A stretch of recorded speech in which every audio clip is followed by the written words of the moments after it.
Ali radiallahu ta'ala anhu was given the flag on the day of Khaybar.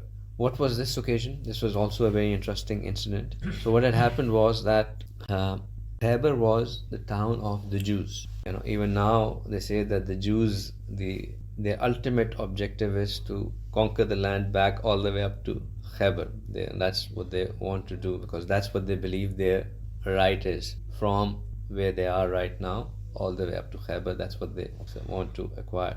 And Rasulullah Sallallahu Alaihi Wasallam, Khaybar was one of the last main areas of the Jews. And what had happened in Khaybar was that Jews being Jews, were always well off. They were quite well off people, and they had to safeguard their wealth. They had built multiple castles, not just one castle, but they had built multiple castles. So when the Muslims went over there, they had to fight with them in all those different castles, and it was a very difficult fight, because each castle was well guarded, and it had enough fortifications to were difficult to penetrate it. But of the 12 castles that were there, the last one was the most difficult. And after a few days of fighting, when they weren't still able to get through to the last one, Rasulullah Sallallahu Alaihi Wasallam announced that tomorrow I will give the flag to a person whom Allah and His Rasul loves, and Allah will give victory to the Muslims on his hand.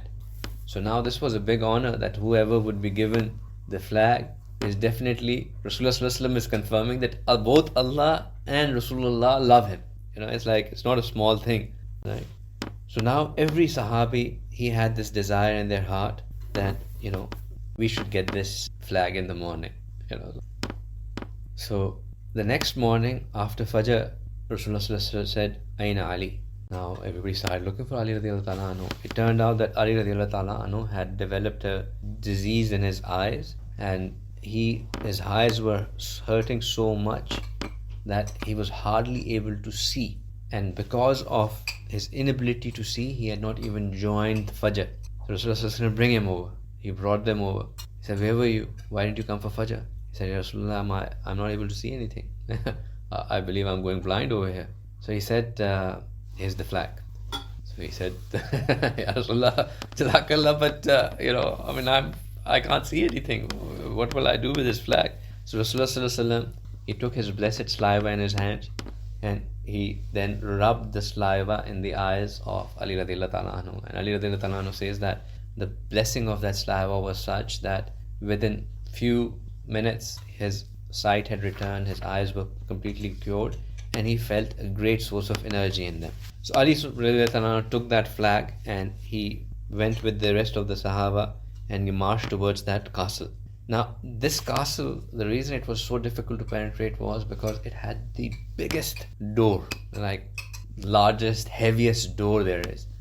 Ali radiallahu ta'ala anhu, he literally plugged that door out of its place. And then in that castle was one gentleman who was a very renowned warrior, and his name was Muhrab. So Ali radiallahu ta'ala anhu took the door as a shield in one hand and sword in the other hand, and he simply did away with Muhrab. Muhrab got killed in that battle, and Khaybar got conquered, and Muslims were victorious in the hand of Ali radiallahu ta'ala anhu. And Rasulullah Sallallahu Alaihi Wasallam had said that the one I'll give the flag to will become the conqueror for the Muslims. Sahaba says that after the battle, Ali radiallahu ta'ala anhu threw away the door.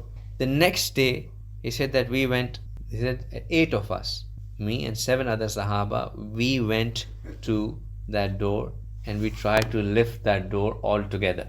And said that 8 of us could not lift that door, which Ali radiallahu ta'ala anhu had taken single-handedly, and he was fighting with it. So that was the strength that Allah subhanahu wa ta'ala had given to him, and this was not just the physical strength, this was also the spiritual strength that had come into him because of the du'as of Rasulullah sallallahu alaihi wasallam.